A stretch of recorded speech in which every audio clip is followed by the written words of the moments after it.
we are going to talk about applying trigonometric functions. We're going to be solving right triangles and setting up word problems to find missing pieces of right triangles. So to solve a right triangle, it says use trigonometry to find the measure of all three sides and all three angles of a right triangle. Which function you use depends on what you know and what you're looking for. A suggestion in the beginning: set up all six, choose one with only one variable and solve for it, plug that in wherever it appears in the other functions, and continue until you know all of the missing pieces.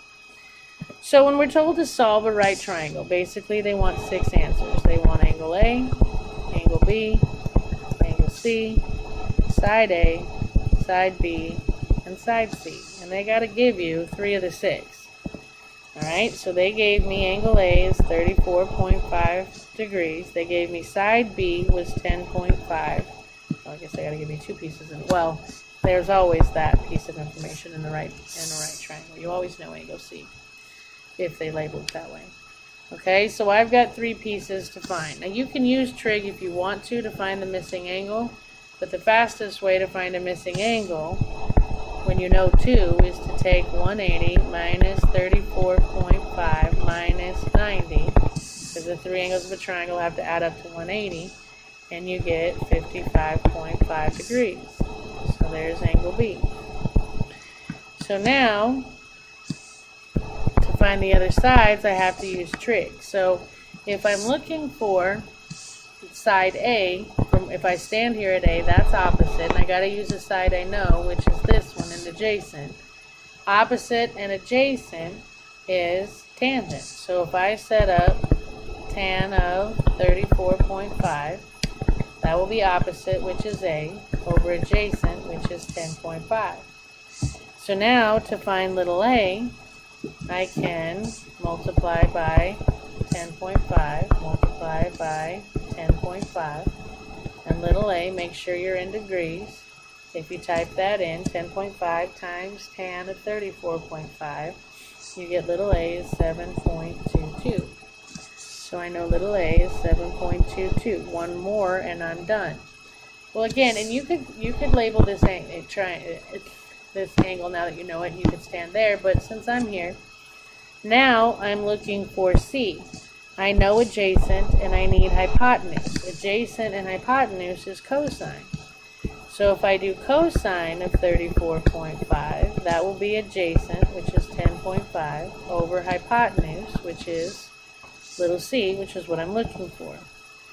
So to solve this, I'm going to multiply both sides by c to get rid of the fraction. That gives me little c times cosine 34.5 equals 10.5. And now to get little c alone, I'm going to divide by cosine 34.5. And I get little c equals 12.74. And there's my triangle is solved. I know all three angles and all three sides. I'm good to go. And the ones I needed was this one, and this one. Okay, those were the three pieces that were missing.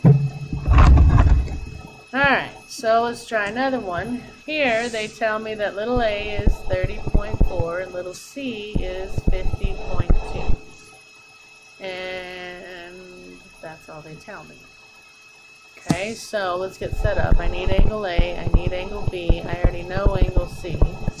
I need little a, they told me. I need little b, they didn't. And little c, they told me.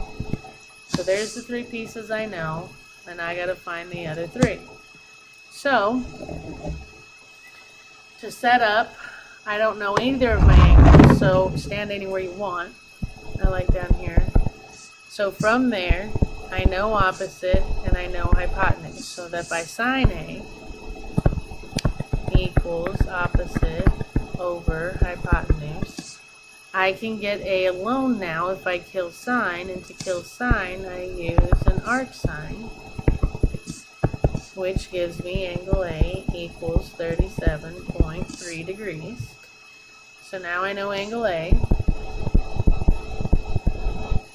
Fastest way to get angle B is to take 180 minus the other two angles that I now know, and I get 52.7. So there's my angle B. Now all I need to do is figure out sine C. Well, now that I know this angle is 37.3, I am looking for adjacent, and I could either use opposite or hypotenuse. I think I'll use hypotenuse. So if I'm going to do that, that is going to give me, oh no, I could do, now I'm going to do opposite adjacent. So I'm going to do tangent. So I'm going to do tan of 37.2 equals opposite, which is 30.4, over adjacent, which is B. To solve for B, I'm going to have to multiply by B because it's on the bottom of a fraction, which just moves it to the other side and turns it into a multiplier instead of a divisor, equals 30.4. And so now to get little b alone, I'm going to divide by tan 37.2. And I get little b equals 40.05. And there's my 3 missing pieces. Okay. Alright. So you try one, hit pause, come back when you're ready. And hopefully you got 2. Alright, if you did not, let's look at y. Alright, we need angle A, angle B, angle C, little a, little b, little c. They gave me angle A is 43, I know angle C is 90, and little b is 53.3. So, if we set that up, I know this is 43, I know this is 53.3. So let's see, if I'm standing here, this is opposite, this is adjacent, this is hypotenuse. So let's see, I could figure out the hypotenuse. If I use adjacent and hypotenuse, that would be cosine. So if I do cosine 43 degrees, that is going to be opposite, which is A, over, opposite over hypotenuse. Adjacent over hypotenuse. Adjacent is 53.3 over hypotenuse is little c. So now I'm going to multiply by c, and I get c times cosine 43 equals 53.3. Divide by cosine 43, and you get little c equals 72.87855.368. And they said lengths to 1 decimal, so that would be little c is 72.9. That's what I'm looking for. Alright, and then to get angle B, that would be easy. Angle B is 180 minus 43 minus 90, which gives you 47 degrees. And then to get little a, I'm going to use opposite and adjacent. That would be tangent. So if I do tan of 43, that's opposite, which is A, over adjacent, which is 53.3. So to get little a alone, I just have to multiply by 53.3, and I get little a equals 49.70. So little a is 49.7, and there's my 3 missing pieces. Okay. Alright, try another one, hit pause, come back when you're ready.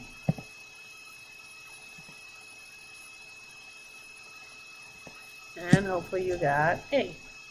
Well, let's see what they gave me. I need angle A, angle B, angle C, little a, little b, little c. They gave me little a is 17.4 and little c is 29.9. This is 17.4, this is 29.9. I'm going to stand here.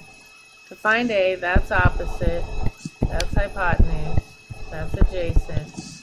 Opposite and hypotenuse is sine, so if I do sine A, that will be opposite over hypotenuse. To get A alone, I'm going to arc sine.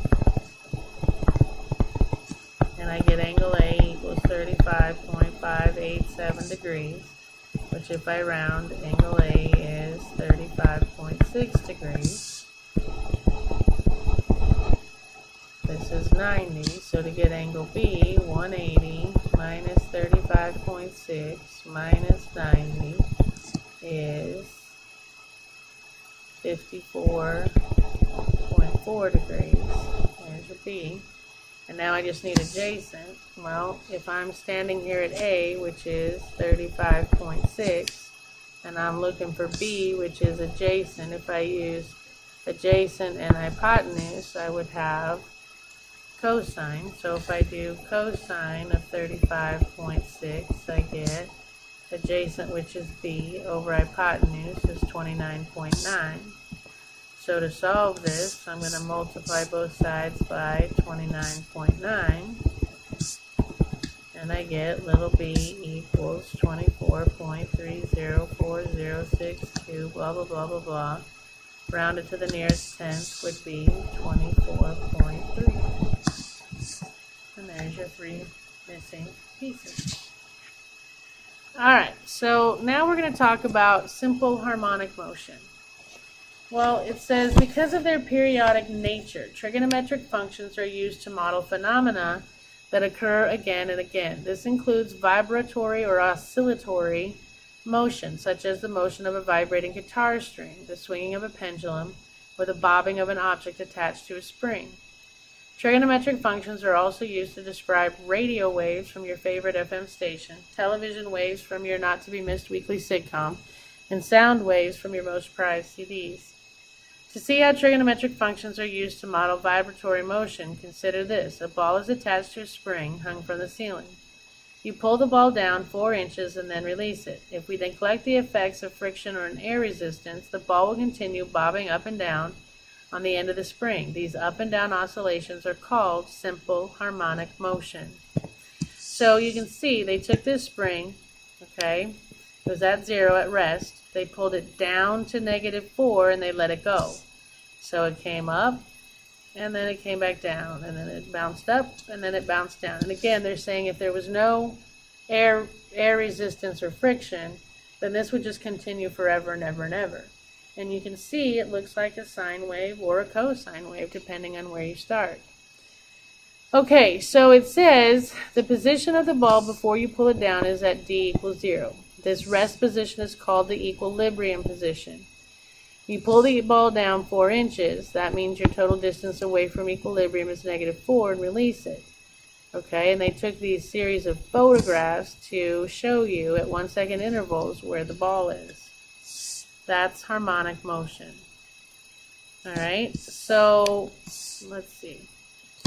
To describe simple harmonic motion, it's an object that moves on a coordinate axis is in simple harmonic motion if its distance from the origin D at time D, t, is given either by a cosine function or a sine function.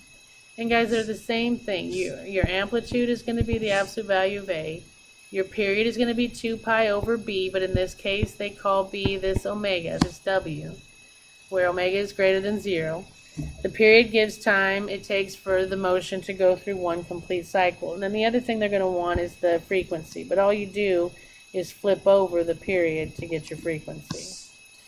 Alright, so it says, figure 5.110 shows a mass on a smooth surface attached to a spring.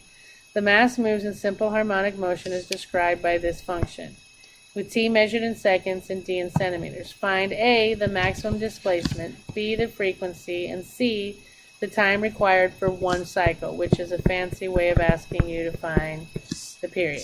Okay? So the maximum displacement is your amplitude. So for A, the maximum displacement is the absolute value of A, which is the absolute value of 10, which is going to be 10. Now I do period first because I don't like doing my frequency. I like doing period first. So my period is 2 pi over B. B is whatever's touching T, so it's 2 pi over 6. Keep, change, flip. You get 12 pi over pi, which is just 12. So my period is 12, which means my frequency is my period flipped, which would be 112. Okay? So let's see, let's put our units on. So we have a maximum displacement of 10 centimeters. We have a frequency of 1/12 cycle per second. I don't know how we write that.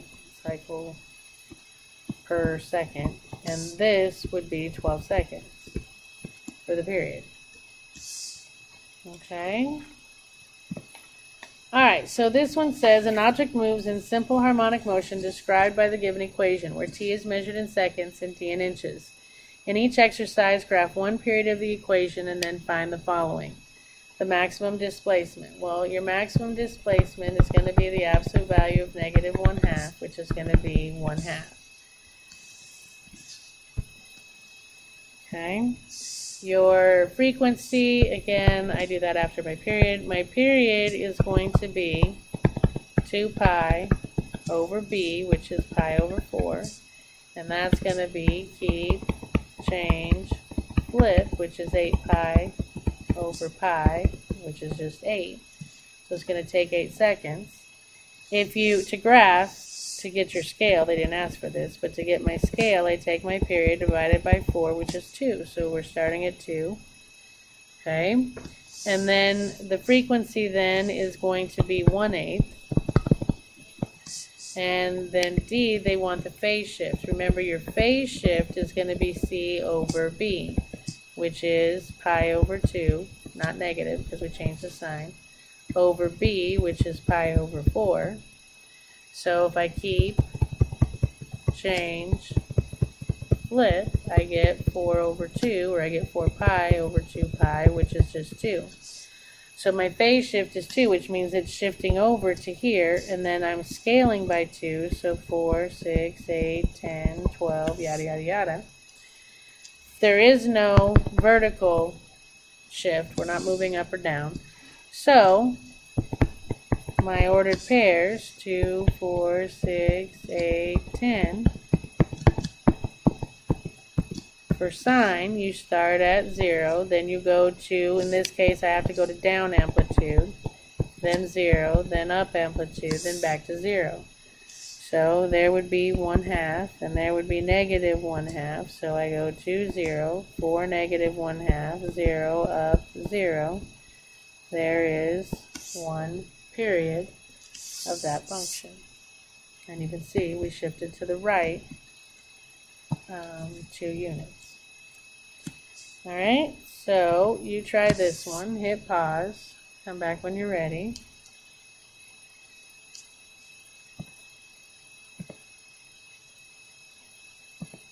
And hopefully you got 2.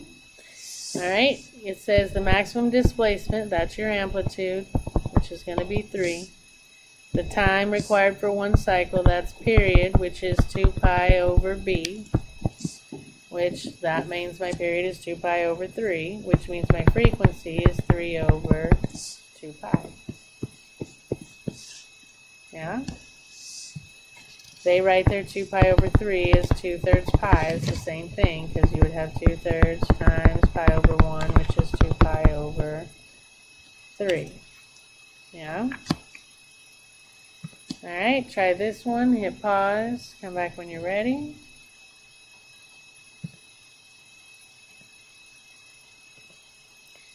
Your displacement, now he's being tricky, we would write this as 4 cosine 3 pi t plus 7. We would write the vertical on the end. And he's doing it just to screw you up. Alright, there's your maximum displacement. My period is going to be 2 pi over whatever's touching t, which is 3 pi, which is just 2/3, which means my frequency, flip it over, is 3/2. Okay? So, how do you solve a right triangle? Well, you draw, let's see over here.